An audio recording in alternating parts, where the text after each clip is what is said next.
ভাবে সাম্প্রদায়িক শক্তি এবং জঙ্গিবাদের উত্থান ঘটাচ্ছে এবং যারা যাদের বিরুদ্ধে অপারেশন সিন্দুরের কথা বললেন, সেই অপারেশন সিন্দুর কিন্তু বাংলাদেশে তারাই কিন্তু বাংলাদেশটাকে অপারেট করছে। সেই আইএসআই বাংলাদেশের অভ্যন্তরে ঢুকছে, তাদের কর্মকর্তারা। কালকেও আমরা দেখতে পেয়েছি, বিভিন্ন ইন্টেল সোর্স আমাদেরকে জানিয়েছেন যে পাকিস্তানি 4 জন জেনারেল কক্সবাজার কেন্দ্রিক একটি সেনা ঘাঁটিতে তারা পরিদর্শনে গেছেন। হঠাৎ করে তাদের পাসপোর্ট পর্যন্ত আমরা দেখতে পেয়েছি। মানে এটা কনফার্ম খবর। তো আইএসআই যেখানে যে দেশে ঢুকেছে, তারা সে দেশটাকে ধ্বংস করে দিয়েছে, জঙ্গি রাষ্ট্রে পরিণত করেছে।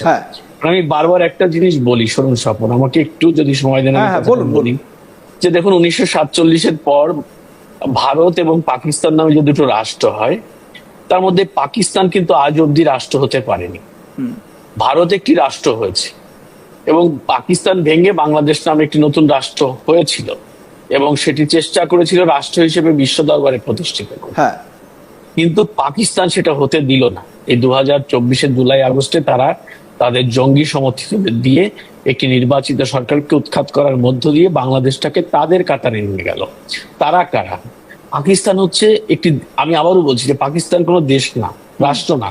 পাকিস্তান একটা ভাড়াটিয়া সন্ত্রাসী গোষ্ঠী, যারা বিভিন্ন জায়গায় ভাড়ায় জঙ্গি সরবরাহ করে থাকে, যুদ্ধ করে থাকে। এটা হলো পাকিস্তান।